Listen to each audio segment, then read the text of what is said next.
Good afternoon, Wolves Fancast, part of the 90-minute network, and we are here today to discuss the fixtures as they've been released this morning. So, first off, we'll just do some housekeeping. Want to shout out our YouTube sponsors, the Sports Shop Kings Winford. Thank you for that, all that you're doing for us at the moment. Also, just to let you know, Just Giving link, I believe it should be on the screen somewhere. Still collecting, so if you still want to donate, if you haven't already, please feel free to do so to Mind Charity, where we played our charity game against Wolves Twitter of sorts. Highlights can be seen on YouTube, and Gully is doing a GTA on the game this week, which should be fun. And we will announce the total then. So to talk the fixtures today, I've got Little Dan and Adam Price. I just want to jump straight into it. Looking at those opening three fixtures, what are your thoughts? Leicester away, Tottenham at home, Manchester United at home. What are your thoughts on that? Nice easy start for Bruno, isn't it? Don't know everyone's worried about. I mean, it could be easier for him. Let's be honest, but you don't get many easy games, do you, in this league? It's a bit of a cliche, I know, but obviously, it all depends on who we bring in the summer. But it's a tough. At least he's got the first two. You know, he's got 2 out of 3 at home, which is a benefit for us. You know, Get him used to Molyneux, get him used to the crowd. We've by and large done okay against the bigger teams over the last couple of years. Tottenham are in a state of flux anyway at the minute, so who knows how they're going to go. But Leicester and United are going to be difficult games anyway. You know, you're mindful to say, I wish we'd have started off with like Southampton, Watford, and Brentford or whatever to start him off. But I don't really buy into that. I just think that if he's going to show his credentials when he gets the job, Bruno, let's get him in some tough games early doors and let's see how we cope. What do you think of the start, Dan? I mean, I think it's crucial. Bruno gets off to a decent start of sorts. Do you think he can get anything from these 3 games? So, to reiterate what Price said, to a degree, you would have wanted an easy run of fixtures, but starting against those 3 teams under Bruno Lage, we're an unknown quantity. We don't really know what he's going to start the season with roster-wise or formation style. So Leicester, Tottenham, Man United coming up against an unknown quantity in this Wolves side. Maybe it's better to start off against it. Maybe catch them off guard with a new sense of philosophy and whatnot, and then build on from those three games. That ideally you want points on the board as soon as possible, but if we can start building a new way of playing against those 3 teams and pick up a few points, then we go into September hopefully with a bit of confidence behind us. I mean, my concern is that we could quite possibly lose all those games. And I think if Bruno gets off to a bad start, people, the fans, maybe even the media, they're going to be on his back straight away because of... I still think there's a lot of hurt and pain around Nuno leaving in some sections of the fan base. But I've just quickly looked at Leicester, Spurs and Man United from last season. And from those 3 fixtures last season, we only picked up 1 point. So if you're to look at it that way, could you say it's a positive start for Bruno?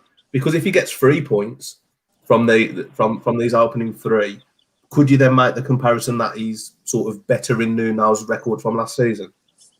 Potentially. I mean, we've all, I think we've said on the Fancast before that with Bruno coming in, it's imperative that the cult of Nuno fans are still going to be out. If he we've always said that if he doesn't win his first few games, then the cult will be out, won't they? And they'll still be pining for Nuno again, which we've got to move past. We've got to look beyond that now. It's done. It's done. So it is a difficult start, and you can see the comparison there straight away from August into September. I don't want to use the term like free hits or bonus points or anything like that, because again, that's just a bit all bollocks, really. But if we can put in some good performances and get maybe 3 points on the board out of them first 3 games, it takes us into a more favourable September where we will be looking to win those 3. But let's be honest, Bruno's not like he's not a newcomer to football, is he? He's not new in the game. He's managed at Benfica. He's going to have played big games at Benfica against Porto and Sporting. He might even revel in having these big 3 games early doors. Really test him and let's see what he's about, and let's see what his style and his philosophy is like. We've just had a comment come through from Russ, which I think is a good point, and I want to go to you on this one, Dan. Get the big boys early; they will have players on holiday and unfit still. Now, I think that's a good point because sometimes the bigger quote unquote clubs often do start the season quite slowly. What do you think about that, Dan, and that comment? It's a fair comment. You're gonna be looking at the likes of Bruno Fernandes, Man United.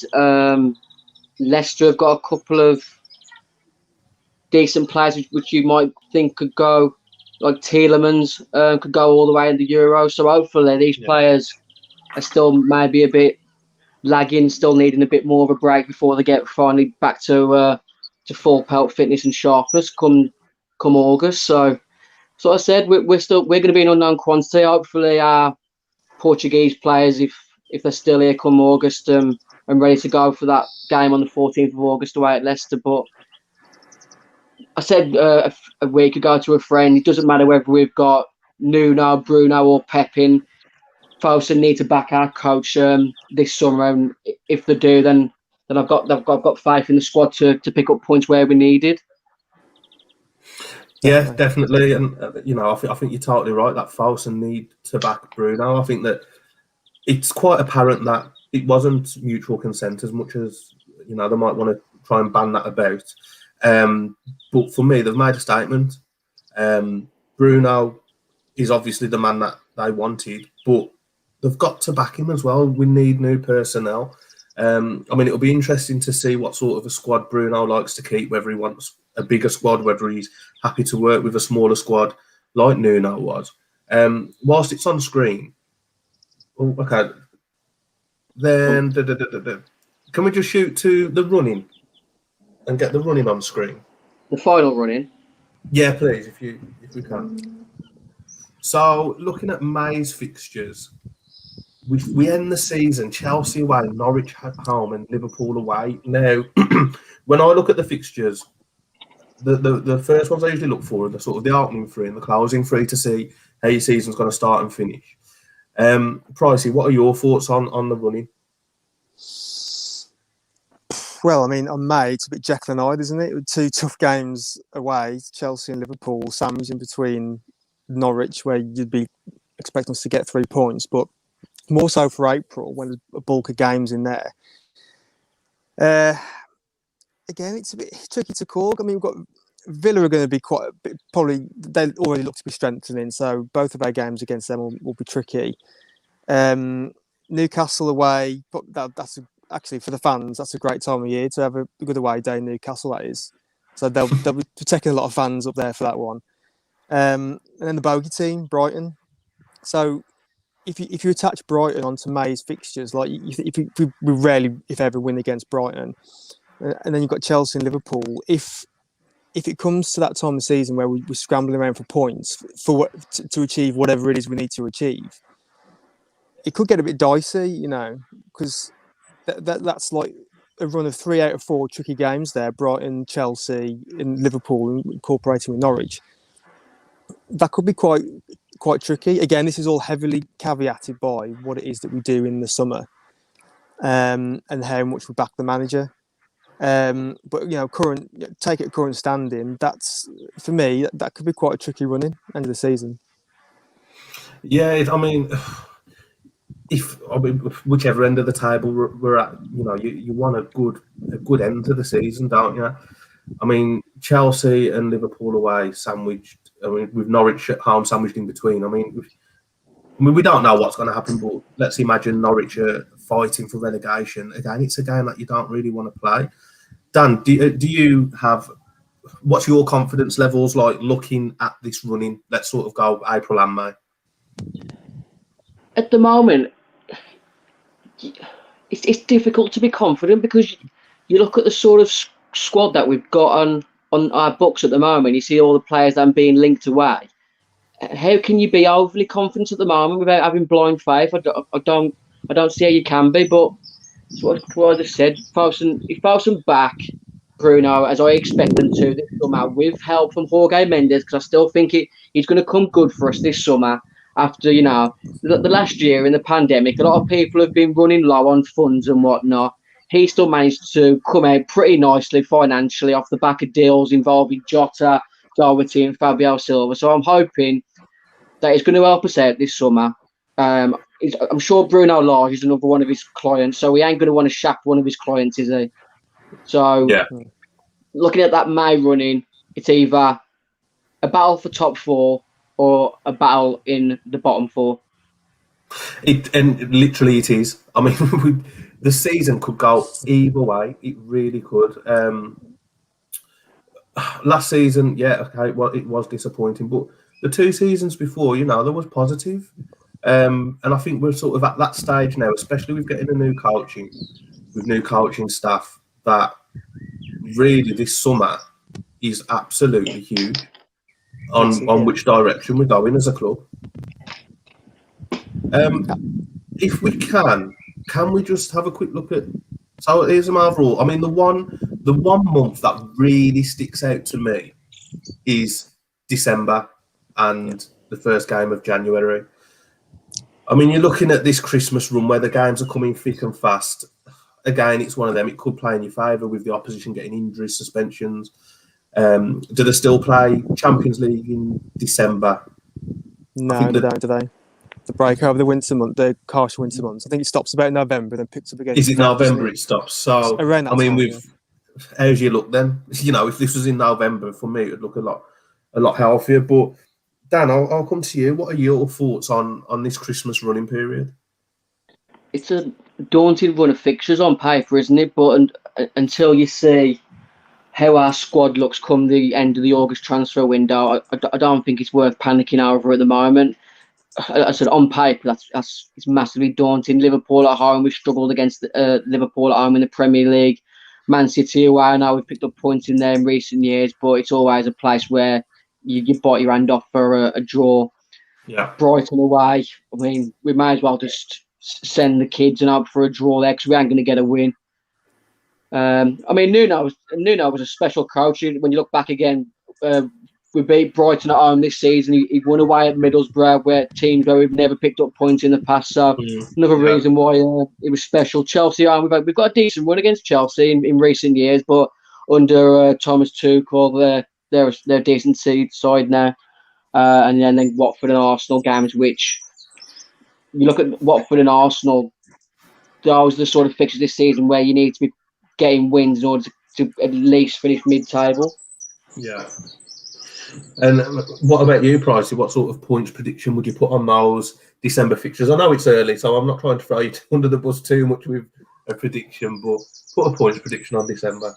Do you know what? Probably the most, I'd probably say about 7 maximum. That's like the ceiling limit. I mean, Liverpool and Man City, we all know how much of an uphill task it is anyway. Brighton's the bogey team, so maybe a point out of those. Chelsea's, Champions League winners. It's going to be an uphill task to beat them. And Watford and Arsenal probably be most confident about. I feel as though Arsenal aren't the Arsenal that we know when we were growing up. So they're a bit of a shadow of the former self. So I'll be confident there.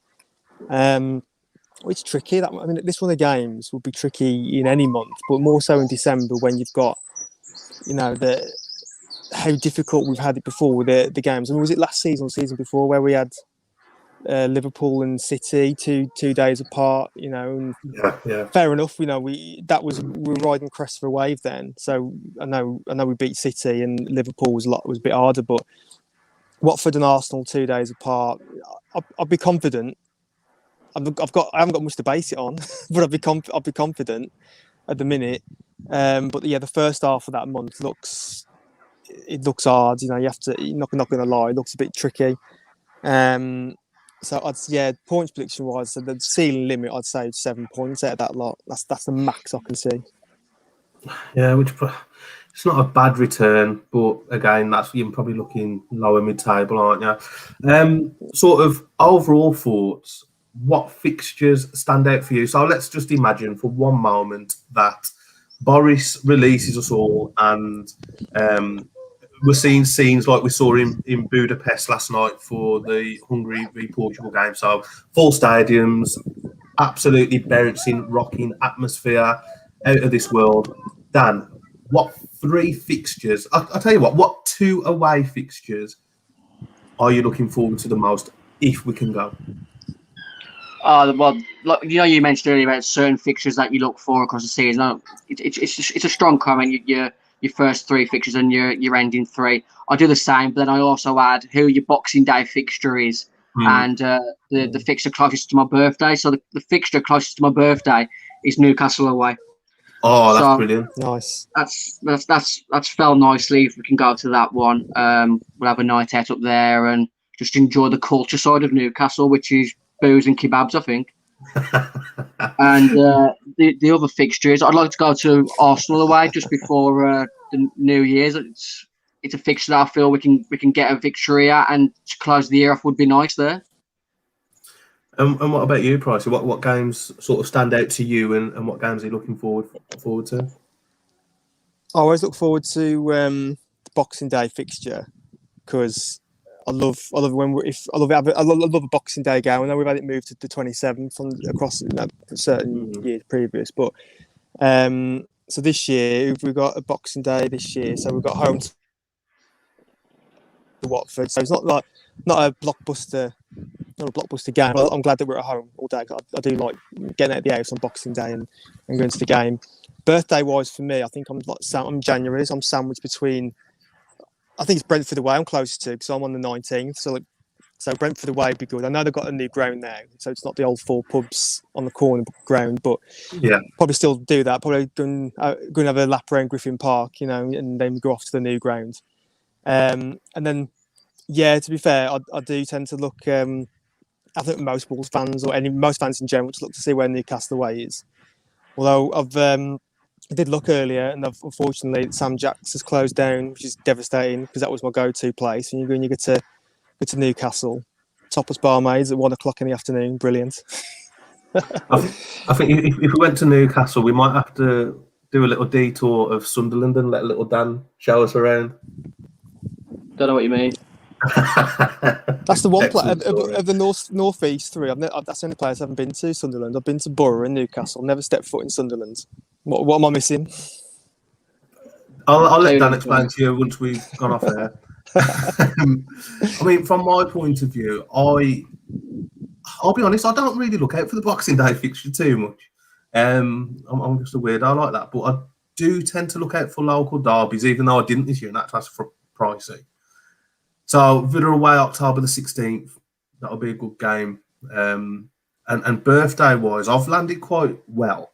Tottenham away the day before my birthday. Nice. But no doubt it'll probably be moved because they're in that Europa League 75 now, aren't they? The Conference League. So it could actually fall on my birthday, Tottenham away. Obviously, all these fixtures are subject to change because of Sky and BT messing with our lives constantly. So after looking at the fixtures and having a quick chat, Dan, where are we going to finish next season? What is your thought process? Now you've actually saw the fixtures, you can sort of get a bit of a better feeling for the season ahead. How are you feeling? I think I just said a moment ago. I don't see, unless you've got a crystal ball, there's no reason to be overconfident or panicking at the moment because you've just got to let Fosun and Bruno Lage get to the end of the August transfer window and go from there.